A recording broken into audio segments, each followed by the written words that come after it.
My name is Luis Ruiz. I'm the instructor of CNC production program and machining technologies.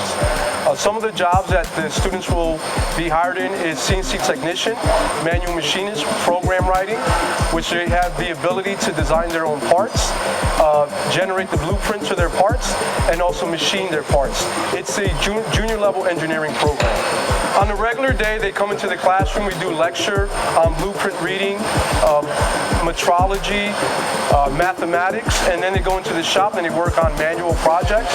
They work on CNC projects, so they're able to do projects that we've learned in the classroom, performance-based, and those projects are inspected so they can meet the requirements of the blueprints. Dress code is long pants, short sleeve, no jewelry, boots and safety goggles, and sometimes hearing aids or earbuds.